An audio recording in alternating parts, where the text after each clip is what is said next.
O professor Fernando Sousa vai falar-nos, portanto, da CEI, que desenvolveu mais de 140 equipamentos de tecnologia diferentes e que é uma empresa detentora de diversas patentes industriais. Passaria, portanto, a palavra ao Sr. Professor. Antes de mais, agradecer ao IPB o convite que nos fez e que muito nos honra.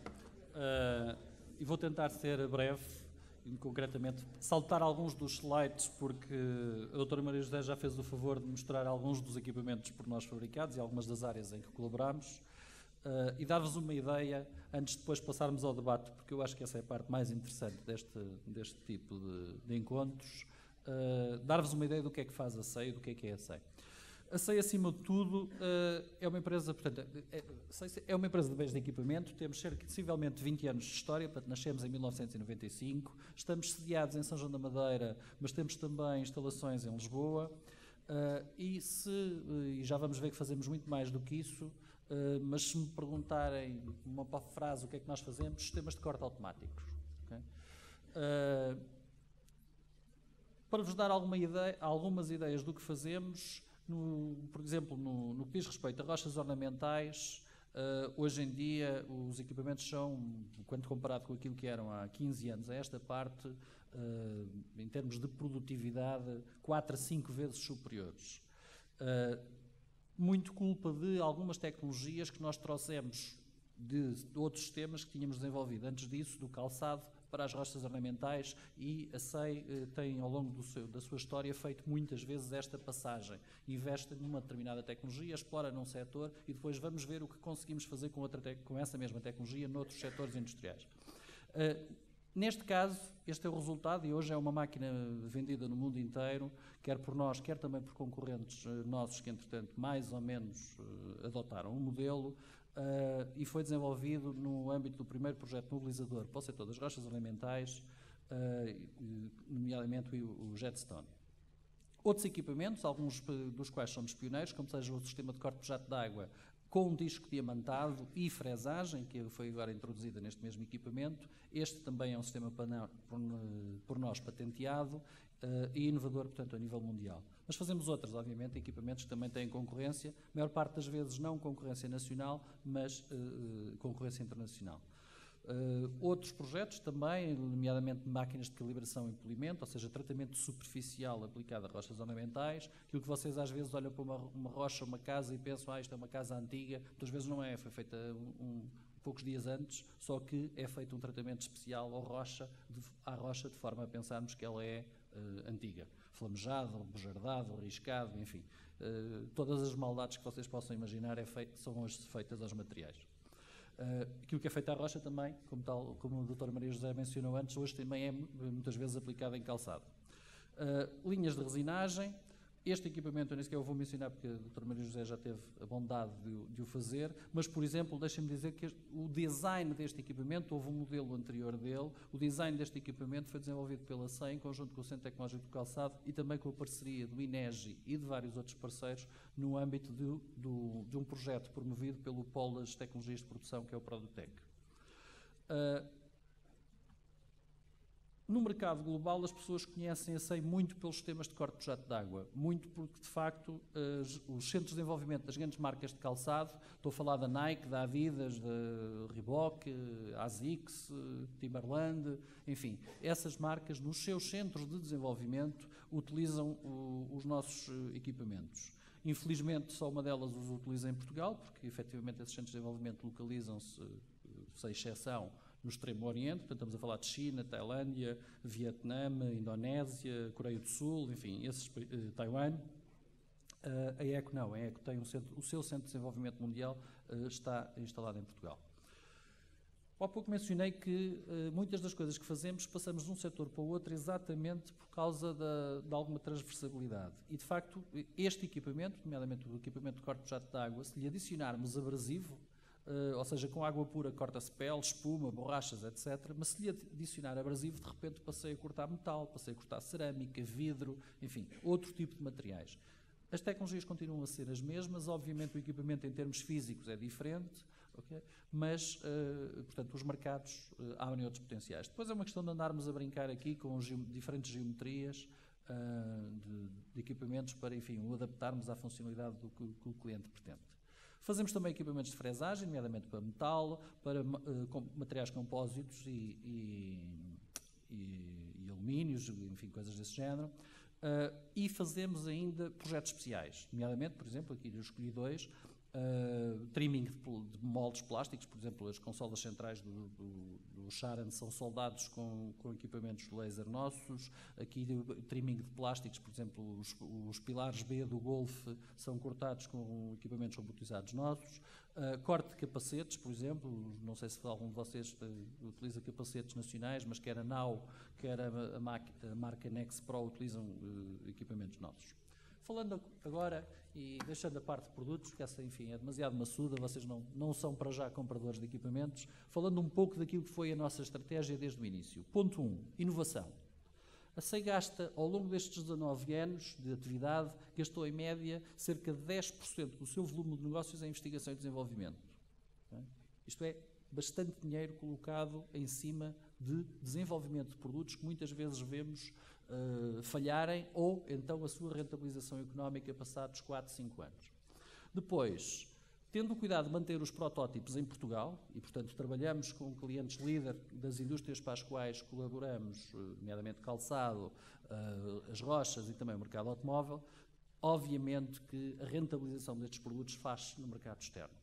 Depois, uma aposta clara em diferenciação. Nós somos, apesar de tudo, uma PME e, portanto, temos que ter um maior valor acrescentado, temos que nos diferenciar daquilo que é a nossa concorrência e daquilo que é a produção em massa. E, por último, uma equipa de desenvolvimento multidisciplinar. Cada uma destas máquinas não é só a parte mecânica da máquina, existe a parte de software e a parte de eletrónica. Nós hoje somos bastante verticais, somos, aliás, a única empresa que eu tenha conhecimento no mercado nacional, que, por exemplo, tem o seu próprio controlador CNC e os seus próprios drives. Portanto, a única coisa que adquirimos a nível do bens de equipamento, nos mais comuns, isto não é verdade em todos eles, mas nos bens mais comuns, são exatamente os motores. Tudo o resto é fabrico e desenvolvimento nosso. Depois, obviamente, estamos sempre à procura de novas soluções, novos desafios.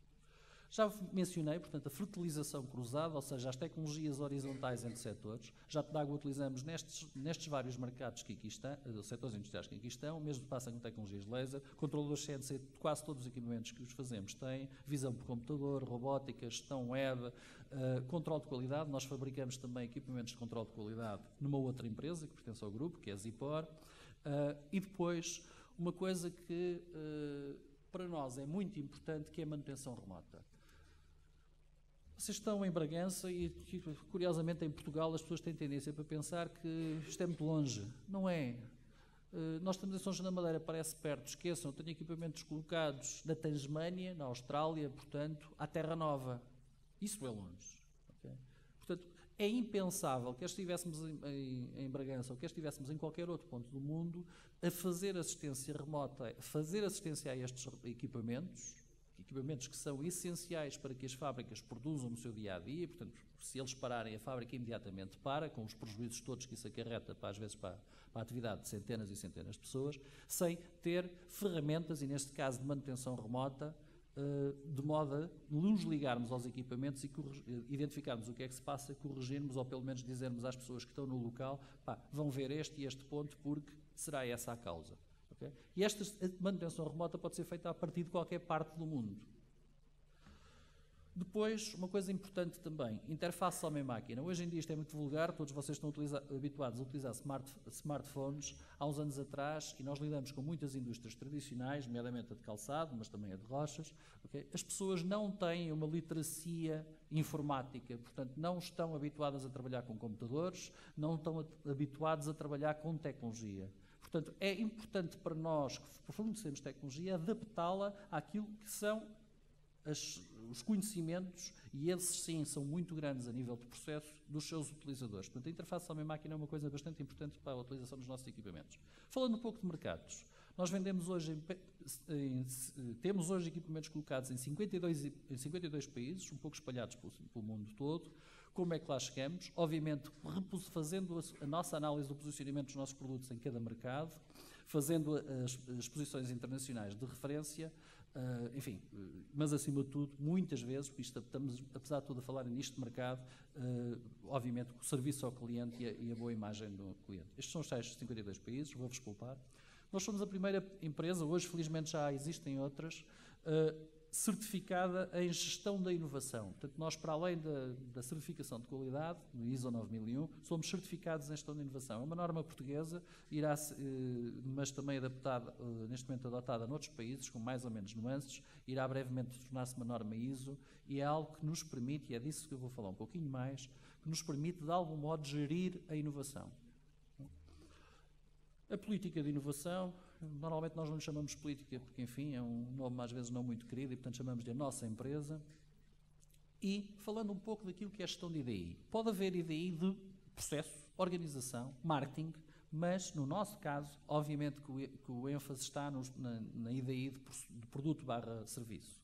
E aí, já o mencionei, apostamos acima de tudo na diferenciação e no aumento de valor acrescentado. Pode ser por oferecer fábricas completas. Hoje temos a capacidade de oferecer uma fábrica completa a clientes. Por exemplo, a maior fábrica do Qatar de rochas ornamentais foi inteiramente fornecida por equipamentos nossos, portugueses, mas também por flexibilidade, por algum valor acrescentado que trazemos para os nossos clientes e que, obviamente, eles, por isso, estão dispostos a pagar um pouco mais, a diminuição do custo, quer do nosso lado, quer do lado dos nossos clientes, e, obviamente, também, por vezes, a venda de tecnologia. Porque muitas das vezes, por exemplo, as nossas soluções de software e de eletrónica não se esgotam nos equipamentos da SEI. Nada impede, e por vezes fazemos, que comercializamos esses módulos, esses componentes, para outras empresas que obviamente não concorram diretamente com a empresa-mãe, mas que os possam utilizar e com isso é um modo adicional de obtermos receitas. Outra parte na gestão do BDI é a gestão de ideias. Existem múltiplas fontes para irmos buscar ideias e, curiosamente, se olharmos para isto, a maior parte delas são gratuitas. Vamos buscar ideias em conversas de café, mas vamos buscar ideias, obviamente, a colaboradores, aos potenciais clientes, aos clientes líder, e estas são parcerias bastante importantes, aos nossos concorrentes, não há que ter medo de o fazer, eles fazem-no também, com certeza. Já o mencionei, o facto de utilizarmos tecnologias entre múltiplos setores, isso por vezes permite-nos trazer coisas novas que não eram utilizadas no outro lado, mas não naquele setor, e também algo que já foi aqui mencionado, e o motivo pelo qual estamos aqui, às entidades do Sistema Científico e Tecnológico Nacional e também às universidades. Depois, uma outra área importante é fazer a gestão do conhecimento. Hoje em dia, quem investe em ID tem que se proteger. E por vezes isso não é fácil. Há algumas indústrias onde é mais rápido, ou pelo menos mais efetivo essa proteção, mas ela tem que ser feita. Depois tem que ser feita uma análise de risco cada vez que vamos investir para desenvolver um novo produto. Okay? Qual é o meu potencial de mercado para este produto? E, acima de tudo, também aprender com os erros. Okay? Depois fazer disseminação, partilha interna de conhecimento. Felizmente, nós temos tido pessoas que connosco colaboram há muitos anos e, de facto, as empresas fazem-se de pessoas, as empresas não são propriamente as instalações que são relevantes, são as pessoas que lá trabalham. Obviamente, nós temos uma aposta continuada em pessoas que trabalham connosco há muitos, muitos anos, mas, de qualquer forma, há pessoas que, e isso é inevitável, colaboram hoje connosco e amanhã seguem o seu percurso de vida, o que é ótimo, nada contra isso. Nós aprendemos com eles, eles aprendem connosco. Okay? Mas isso significa que aquilo que foi o conhecimento que eles geraram na empresa tem que ficar. Okay?